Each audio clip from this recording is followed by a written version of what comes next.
And a pleasant good evening, everybody, and welcome into the Bears Coaches Show with head coach Matt Eberflus. Jeff Joniak here until 8 o'clock tonight here on News Radio 105.9 WBBM. Happy to be with you.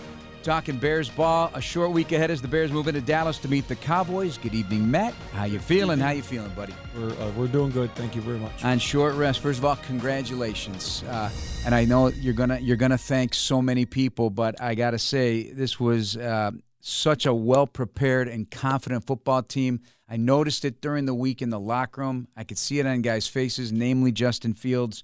And you went into a difficult venue because the record for Bill Belichick since 2000 at home, including the playoffs, was 150-35. That's his 36th. That's incredibly difficult to win in that joint. It doesn't matter who's playing when, so how good does it feel? Well, Coach Belichick's obviously a great coach, and that it is a tough place to play. The fans there are really good, and they know when to do their thing and cheer and make it hard for the offense for sure. But I thought our guys did a nice job of coming out last week during the mini-bye and with partnering with their coaches and the players and coming up with ways we can improve.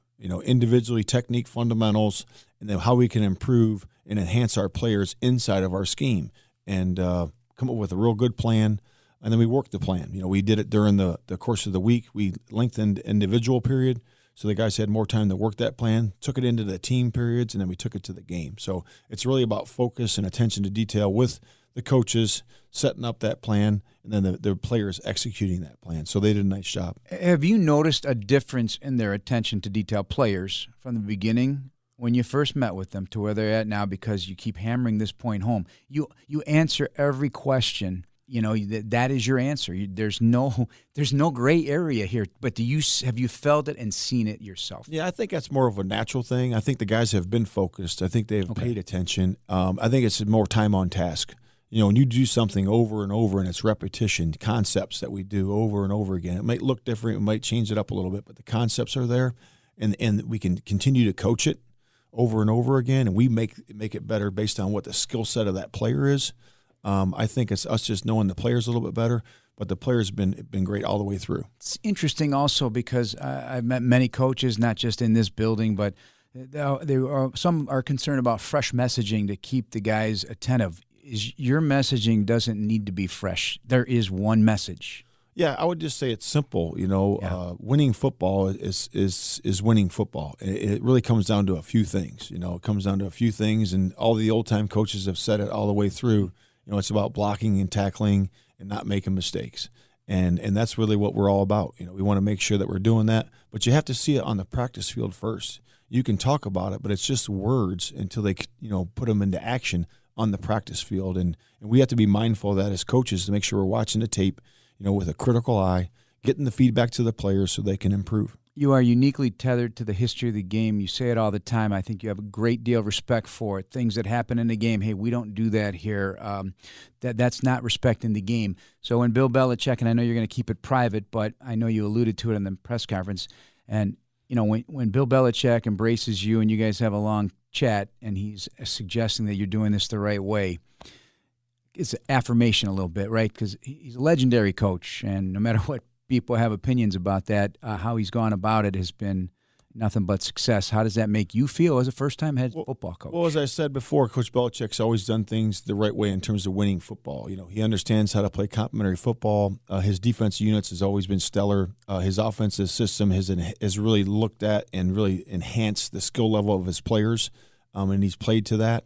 And so when you get a compliment like that from Coach Belichick, who's a Hall of Famer, it's pretty cool, and special teams. I mean, special teams units are always good too. Yeah, no doubt. And all he really said was, hey, he was complimentary of us, of our style, and the way we're going about our business and what we're building here with the Bears. So it was a good moment. One brick at a time. Yeah, right. One brick at a time, paving that road. That's what you got to do. Yeah. All right, let's talk about the offensive game plan. Luke Getsy, quarterback draw, quarterback power. Counter tray with the two. I mean, I loved it. You never knew what was coming next from a broadcaster or a fan point of view. So I can imagine how the defense fell for New England. Yeah, so Luke got with the staff, with Simo and the rest of the staff there, and kind of came up with some creative ways to use Justin. He's one of our better players on the field. He's one of our faster players on the field. So how can we utilize him? inside, running inside and running outside, and then creating he's always going to create some scramble situations during the course of the day. But I thought the guys did a great job with that during the mini-bye. I've come up with some creative ways to keep the ball in the hands of our athlete and our quarterback. It's always interesting to me to look back at some of the quotes from the opposing players after a game, and with the trip back last night, had a chance to read some of it. But one really stuck out was Matthew Judon, who I have respect for as a player. We had no answer for Justin, and that's the greatest compliment right there. No matter what you're devising, they had no answer. They didn't get it done from their perspective. Justin also exuded that last night, the poise and the confidence. I mean, guys were rushing at him when he was on the move, and he was still eyes looking, and he was not threatened by those potential hits. And he didn't take many hits. Yeah. Not bad ones, couple. I would say that, I think Coach Getsy said it before, and I think it's true. It's just really about experience. He has to have experience in that pocket presence, and that comes with the experience in the games. Because in practice, obviously, we can't, he's not getting hit, and we're not going to touch him in practice, but he really gets that through game experience. And you can just see him getting better and better every week.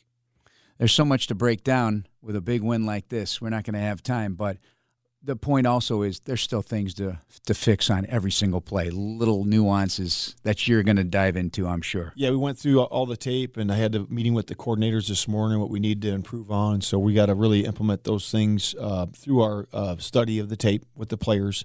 And it's going to be shorter this week, so we got to make some cut-ups for each guy so he can improve. And then really move forward to Dallas. There's a lot of talk about the middle eight, certainly from Bill Belichick. I know Green Bay. I'm sure all coaches, but it's the final 4 minutes of the first half, first 4 minutes of the second half. You guys own that. Was that the turning point? Yeah, I thought it was. I thought we did a good job in that middle eight, and it's always about setting that up. So it's we talk about it a lot, we practice it, and it's important that we're executing during those times. 13 points there to end the first half, a touchdown and 2 field goals, and then come out strong to finish the job, scoring 23 unanswered in the 33-14 win over the Patriots in New England. Next up, a trip to Big D to take on the Dallas Cowboys. Montgomery now slides out to the right side, numbered. Empty spread. They fake it to Jones. Keeper Fields cuts inside, looking for the goal line. Into the end zone for the touchdown. Off to the left side of the line. Bears are on the board with 6 more. 3-yard keeper, Justin Fields. Welcome back to the Bears Coaches Show with Matt Eberflus. The touchdown run by Justin Fields, his second touchdown. I think he now has 25 rushing first downs. That is third in the league. Daniel Jones up at the Giants, and then Lamar Jackson. And Justin, in our postgame show, suggested that, he looked at some Baltimore tape, got some ideas. I know they gave trouble for the Patriots early in the season, so, hey, why not? There's only a handful of great running quarterbacks in this league, but that's a lot of first downs already for a Justin Fields. Yeah, and I think it goes back to the offensive staff, and then Justin buying into it. I really think they do a good job of looking at the scheme and during the mini-bye and really enhancing his skill, and what can he do well. I mean, obviously he's very fast, he's very elusive, and he creates another dimension for the defense to be able to handle. You couldn't ask any better of third down. 11 of 18, but 61%. It led you now to the top, of the season. Time of possession, 37 minutes plus. So you only had 26 total conversions in the first 6 games to get 11. That laid right into your plans, too, to just kind of possess the ball as much as possible, and you scored the ball. Yeah. So really, we talked about during this time of really focusing on situational football. How can we improve on third down? And third down's an important down. Obviously when you're moving the ball on first and second down, but then when you get to those critical third downs in those drives, you have to convert. And we did a nice job of that the other day, and we did it by a couple of different ways, by just simple execution, but also by an untimed type of situation where he dropped back and he took off on the 3rd and 16. There's a lot of them in there. There's probably 3 or 4 of them that he converted with his legs, just breaking the pocket down and then taking off, and then also finding some guys open, down the field, which is great to see because he's keeping his eyes down the field for that pass option as well. What's the counterpunch now? Because now that you have some design runs for him, that adds a new element, of course, and a lot of confidence with him doing that, and maybe they already have our team is maybe going to go to a spy a little bit. And then how does that open things up for everybody else? Yeah, I mean, the spy, that's more for passing. Yeah. You have to really account for him in the running game first, on normal downs, on first and second down, and then that other thing will happen on the passing down, second and longer, third and longer, where they're going to try to do that. But you're always going to do that with those guys. Either you're going to create some type of rush that does that, or you'll actually end up pulling a guy out of there and spying him for him. But the guy has to be good enough to do it too. All right, let's talk defense. Continues to shine in the second half. We touched on in the post-game show with you. Shut them out on less than 100 yards. Overall, 4 takeaways. The 3 picks are huge. And in 7 games, only 34 points allowed in the second half this season. What is the secret sauce here? Yeah, we've really been focusing on our run defense. That's been a big focal point. We've added additional walkthroughs for that. That's been important. We've slowed those drills down to make sure the guys understand exactly where they fit. So we'll fit the run, and then we'll make sure they're doing a good job. We might back it up, rewind it, in a walkthrough setting to make sure the guys know exactly where they are. And the guys have done a good job with that. They've done a decent job of that. Again, we're not where we need to be. Yesterday was a decent day at 3.7 per rush, which is nice. But again, we have to continue to build on that. Special teams, outstanding. You kept a dangerous returner in Marcus Jones under wraps. 7 total returns, punt and kickoff. Not a lot of damage done there. You had Dante Pettis that took advantage of a line drive punt. Yep. Just hit the gas and go. Sterling Weatherford, rookie. People don't know a thing about him. Couple special teams tackles and a hellacious hit. Got me out of I stand anyway when I do the game, but I had me going crazy there at the end of the game. Josh Blackwell, Treston Ebner, Jack Sanborn, DHC all with tackles. Santos 4 of 4. Field goals, 11 for 11 for the season. Could you ask? I mean, wow. Other than taking the ball away on special teams, it's pretty much a home run day. Yeah, and we've done that in the past, taking the ball away. So, HT, and Carlos Polk have done a nice job with those guys. It's a young crew. We have a lot of guys that are young. I think in some of those kicking teams, we have 8 rookies on the field at one time. And they've just bought into how we're doing things. Really the hits principle, the hustle, the intensity of those guys and the way they execute. And they're being smart too. Not a lot of penalties on special teams.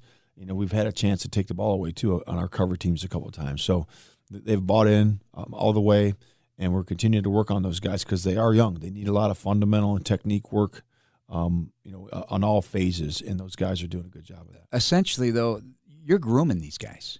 Yeah. That's the proving ground. Yeah, it is, and it takes speed and athleticism. Which is where Poles and his staff come into play, bringing those guys in that have that speed and athleticism to do the cover teams, and also have the anchor to be able to protect on those protection teams. So my hat's off to them as well. But it's a work in progress. And they're getting better every week, and we're excited where they're going. And can't forget, Trenton Gill's had a really good year as well. Top 10 at times. I think he's top 12 right now in net and gross punting. He's put some great balls out there for you. No, he has. Yeah. He has, and he's been solid. He does a lot of other things for us. He's the holder, and he's done a great job with that, putting the ball down there for Cairo. So it's been really nice. Empty spread this time. They back a pair of receivers left, spread out 3 to the right. Patriots show blitz. They got a picket fence behind him. Quick throw, screen. Herbert to catch 20. There he goes, 10. Nobody's going to touch him. End zone. Touchdown. Touchdown Bears. And Fields was whacked by a couple of Patriots on a beautifully executed pass. Fields to Herbert, and the Bears are back in front. Welcome back to the Bears Coaches Show with Matt Eberflus. Great seats available to see your Chicago Bears this season at Soldier Field. Get your tickets at chicagobears.com/tickets. Khalil Herbert's first career receiving touchdown. It was a beauty. We talked to him after the game. He was laughing because there was a similar play that didn't connect. Same play, but a little screen, but some great Equimania, St. Brown, a block, Braxton Jones, and just north and south like he is apt to do, and didn't even get touched. But if Justin doesn't drop his arm angle, that pass could get bad or whatever. So that was also some heady work there by Justin, right, on that play? Yeah, so, Justin took the snap and went to throw it immediately, and the window wasn't there. So he had to double clutch it, change the arm angle, and then throw it, into that second window. And that was an amazing play by him because it took toughness to be able to do that. So took a pop. He took a pop when he did hesitate because he had to hesitate because the window wasn't there. Adjusted his arm angle through it, and then obviously the blocking on the perimeter was excellent. The offensive line, the receivers, all the way down blocked it, and then Herbert just took it north and south. got his pads down and did a nice job. All right, so 3 200-plus yard games now this season. 243 yesterday and 45 rushes, 5.4, simply outstanding. I went through the league at this point right now. There are 16 ball carriers averaging north of 5 yards a carry. 6 are at 6.0, including Khalil Herbert. There is I believe, an uptick of rushing in this league. We're the number one rushing team in the league. Your Chicago Bears are the number one rushing team in the league right now. 5th in average. Most ever by a Bears team is 5.2. You're at that right now. There's a lot of great things going on. What's with the running game in the league? And specifically, this is something that you guys feel you do better than anything right now. Yeah, I think when you have a 1-2 punch at running back, that's the number one thing. You have an offensive line coach and an offensive system that's committed to the running game. It has a variation of runs, inside, outside, pulls, zone, outside zone, all those things that we do. It creates a situation for a lot of defenses. So you have to cover a lot of things, not just people but scheme, and then you add the element of the quarterback in there, where he can take off and creates those runs and the untimed downs, and then also now we have the quarterback type of runs that we put in there, and how much we'll use those, I don't know. We'll use some of them. We'll sprinkle them in there. Again, it's all based on who we're playing and what we're going to do and how we're going to do things for that particular week to win the game. But when you have that commitment by the offensive staff and us as Bears in general, that's something that's important to us. And the 3 guys that can do it, the 2 runners and the quarterback, that's special for those guys. Not to mention your fly sweeps that you throw in there with Valus, Equimania St. Brown. I mean, you could do – there's some – and I love Kari Blasingame. He gets minimal snaps, but had him doing wham blocks off that. That was explosive to me, but he hasn't touched the ball yet too, and I'm sure it's in there somewhere. Yeah, I mean, to be good at running the football, it is the offensive line, no doubt. Yeah. It is the runners, but like you said, it's the guys on the perimeter. It's Kari, it's the receivers. EQ. He's really good. It's Mooney. It's all those guys. It's Pettis. All those guys are the tight ends. Cole, everybody, Wesco, all those guys, Griff. They're all doing a great job of sustaining, but second effort down the field is what creates those bigger type runs, and that's what we're guys are executing well. All right, now it's time to look ahead. Brought to you by Bet Rivers, the official sportsbook partner of the Bears. Next up, the 5-2 Cowboys. They've won 5 of 6. They beat the Lions on Sunday. Their defense is very good. The number 2 scoring defense in the league, and they lead the league in sacks. Take it from there. Yeah, so they have a lot of good players, on defense, and they got a good scheme. They got 2 defensive ends, Micah Parsons. They got big number 90 there, who we had when I was in Dallas. Their linebackers are solid, really good in the back end. So they create some problems, and it really starts up front for them. They've really done a good job of really limiting the explosive plays, limiting the scoring opportunities for offenses. And then the offense with a 2-prong rushing attack and a very good receiver out of the backfield as well. And Pollard, Ezekiel Elliott, and Dak Prescott's back. CeeDee Lamb, they got tight ends. They got a lot to throw on the plate. Yeah, they really do, and they really do a good job protecting the quarterback. They do a nice job with their protections. They've limited the number of sacks they've had, but they really rely on their running game. They do a nice job with the two-headed guys there with Pollard and Ezekiel. And again, they do a really good job of their receivers blocking on the perimeter. So it's going to be a tough task for us. Good luck with your preparation. All right, thank you. Matt Eberflus. Coming up next, we're joined by Jeff King, co-player personnel director of the Chicago Bears. Back to throw, Mac Jones. Here comes a little pressure. Throws down the field. Pass is snared out of the air by Brisker. What an interception. Went up high. One-hander, I believe, Tommy, and sucked it into his belly. And Jaquan Brisker, in every game this season, has made a big play on defense. Welcome back to the Bears Coaches Show. Joining us right now is the co-player personnel director of the Bears, my good friend Jeff King. How you doing? What's up, Jeff? How we doing? Doing great. Congratulations. Yeah, Win Tuesday. Yes, it's right. Victory Tuesday, baby. Victory Tuesday. Coach has to get ready for the Cowboys on a short week, so as we did with Trey Cozio a couple weeks ago, have you in right here. We just heard the tremendous interception by rookie safety Jaquan Brisker. I don't know how he leaped tall buildings with a single leap and one-handed that bad boy, but he's made a play in every game. Yeah, he's growing, right? And that's what you want to see from those guys. Him and Kyler both, back there in the secondary, both are growing each week. And, he made a great read. You know, it was kind of a double seam, and you know he was split in two. I think he described it that way too in this post game, and played it right and went up and high pointed. I mean, you see those guys warm up every day in practice of high pointing the football, and it was textbook. Oh, really? So it's something that they work on specifically, huh? Yeah. Just like a receiver would. Just like a receiver would. I mean, the defense is built off of takeaways, and you know those guys work on it daily, and he reaped the fruits of his labor. Yeah, it's kind of cool to see Kyler get one there at the end too. Just these little successes build greater confidence with these guys, don't they? Sure, and we're a young team. Yeah. You know, I mean, we're 7 games in, and you know these guys are getting a little bit better every week. I think you see that on offense, defense, and special teams, and you know, you go down to like Sterling Weatherford, who had some tackles on special teams yesterday. You know, all these guys are getting a little bit better every week, and you know that's what we have to do. I mean, I just went over that with Coach with the special teams unit. All the rookies making tackles. I mean, it's 7 or 8 guys on coverage, and that makes you a super strong team if those guys start to get their development there. Yeah, and that's where some of those guys get their start, right? Like it starts on special teams. They get a little confident. They get a little you know, development and speed of the game, and then all of a sudden now they're showing up on defense too. So, you know, it's exciting to see those guys take a step. And exciting to see the offense come to life, you know, get some points on the board, possess the ball, ran the heck out of the ball again. And Justin Fields, we touched on it in some detail about the design runs. He seemed to really enjoy that, and he played with a lot of confidence, don't you think? Yeah, and, you know, all credit to the players, obviously, but I thought Luke Getsy had a heck of a game, you know, calling the plays, and you know they kept him off balance for most of the night. And then Justin had, you know, obviously, you know, his special plays with the ball in his hands, and even as a passer too. So I think it was a collective effort, coaches and players, scheme, and guys making plays, and you know, it was a good night to finally light up the scoreboard a little bit. Your job is to keep an eye on what's out there at any moment, emergency lists and whatnot, but free agency and just player personnel in general. So the little victories of, okay, N'Keal Harry comes aboard, hadn't been able to play because of injury, gets out on the field, boom, a 14-yarder. I mean, that alone probably sent him sky high and excited because he's really been wanting to get out there.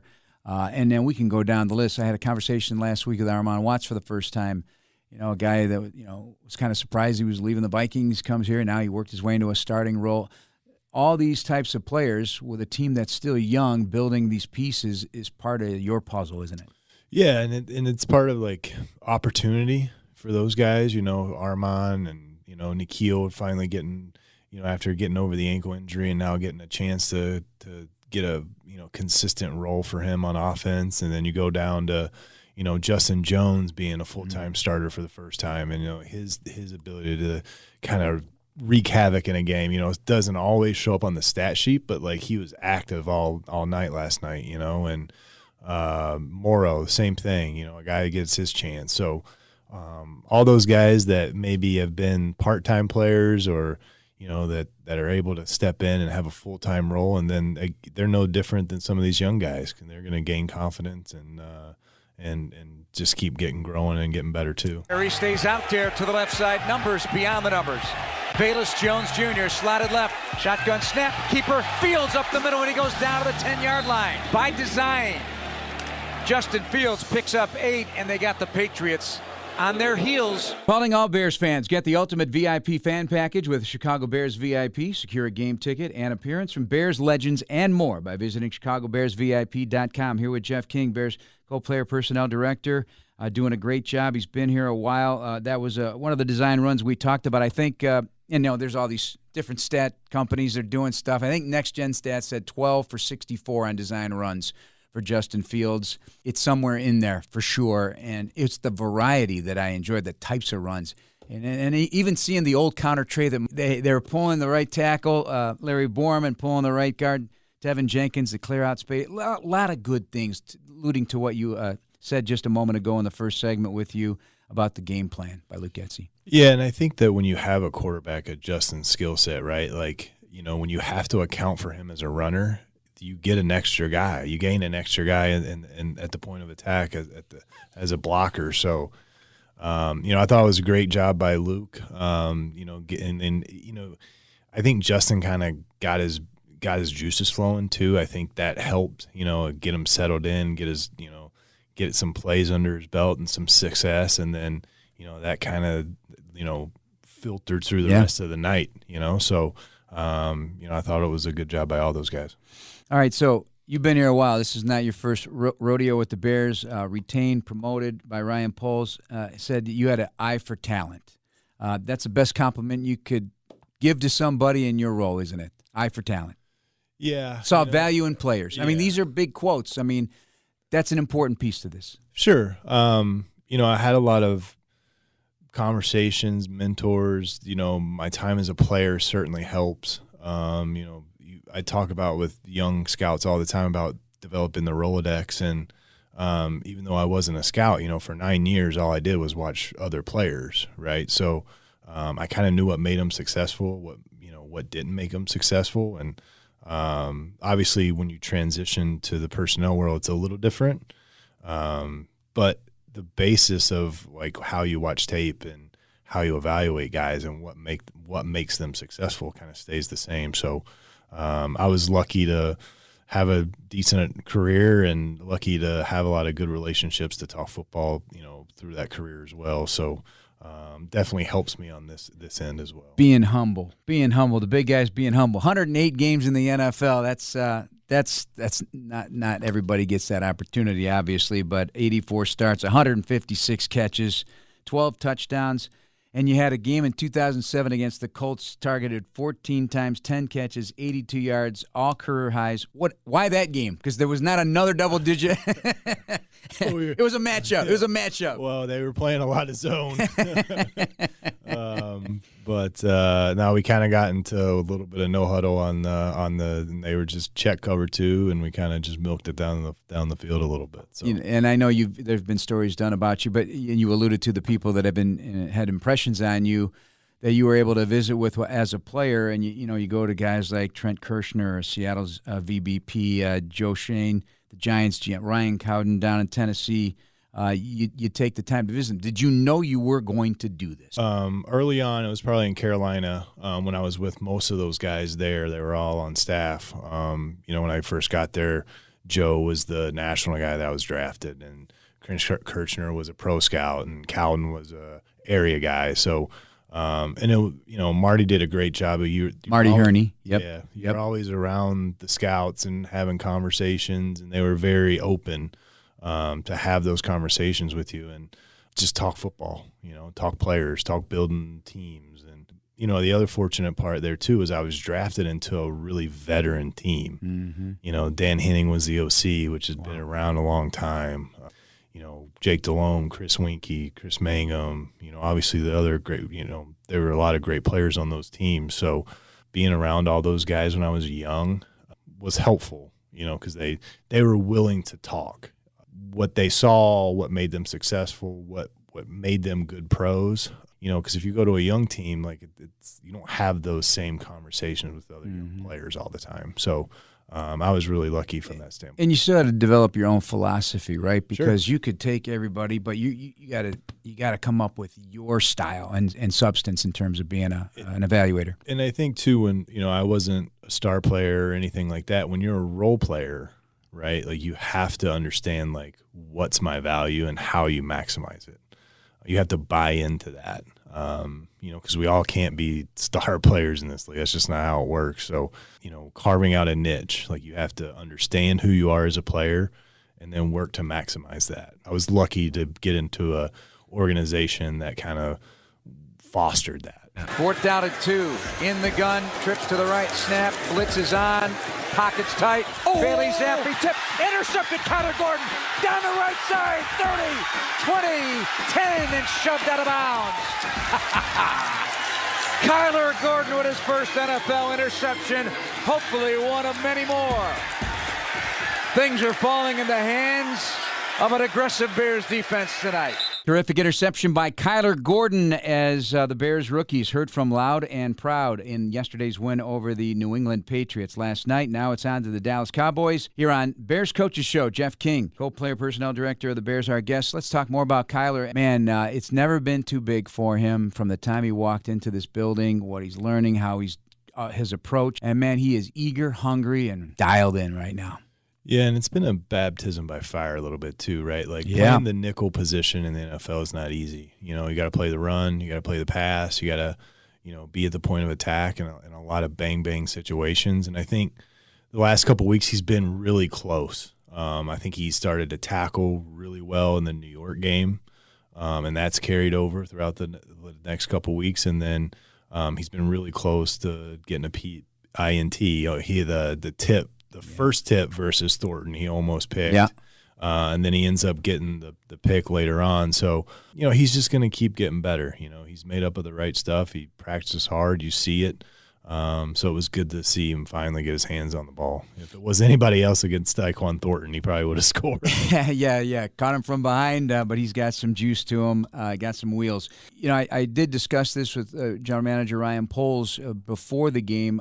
The coaches did their self-scout analysis, and Ryan dipped in with the coordinator. You guys also did your own, correct, as a personnel department. What'd you learn? Well, I just think that when you sit back and you look at how guys are being played, how much they're being played, how much you can get other guys involved, spread it around, just the fact that using Justin's legs as a weapon, that's one thing, simple thing that, hey, like, you have an athletic quarterback. You want him to develop as a passer, absolutely. But you can use his athleticism as a weapon.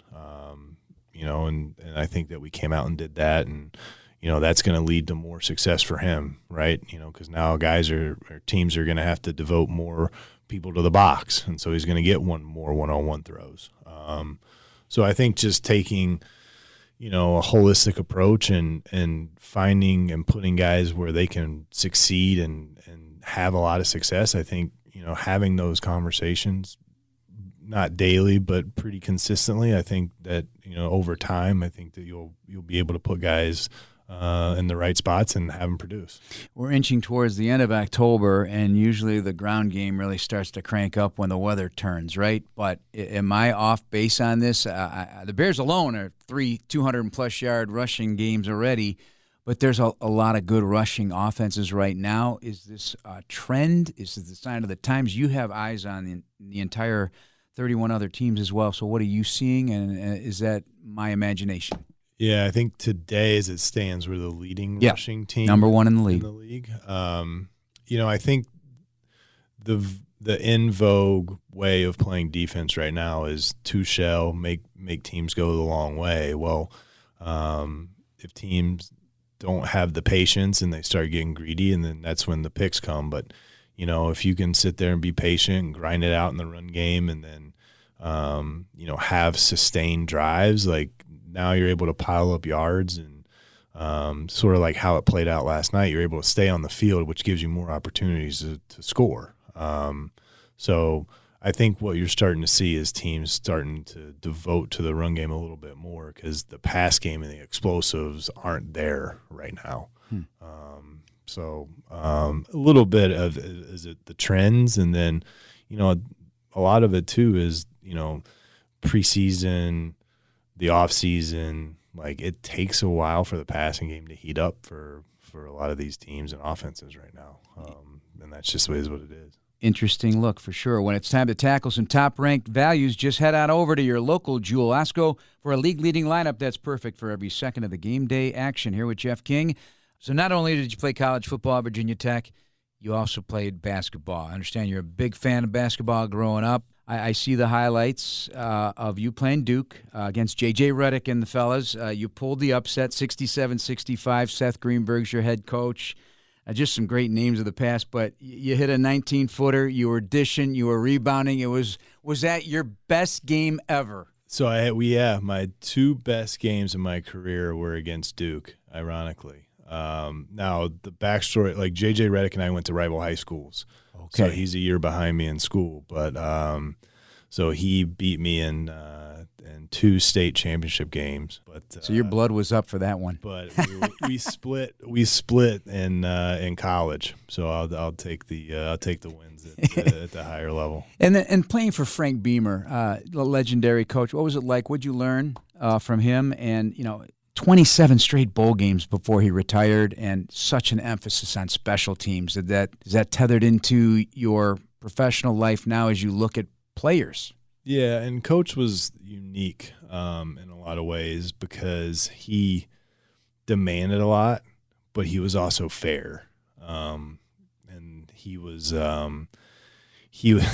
he always had his pulse on special teams. So whether you were a starter, first year or fourth year, you knew that you were going to be on special teams. So he called punt pride. He called punt return pride and joy. So it was a staple of the program. I mean, I remember when Dwayne Brown was still playing, he just switched over to tackle, but Coach wouldn't take him off punt. So he's running down on punt with knee braces on with number 76 on because, he trusted him to be on punt. And that's just how Coach was. But yeah, Coach was he was awesome. Like he was a local guy, went to, his alma mater, like he eat, breathe, sleep Virginia Tech. And so that made it easy for all of us to buy in and be up and present every time he called upon us to take that next step. Well, you've had a lot of great influences, and we're lucky to have you here in Chicago. Thank you for your time. That's going to wrap us up for tonight's show. Got to thank our producers, Keith Johnson, Andy Gersher, Dan Brilli, and Jordan Tretta, for head coach Matt Eberflus, and co-player personnel director Jeff King. I'm Jeff Joniak. Week 8 kicks off at Arlington, Texas. Bears-Cowboys, pregame at 9, kickoff at noon. That'll do it for us. Thank you for listening, everybody. This is News Radio 105.9 WBBM. Good night, everybody.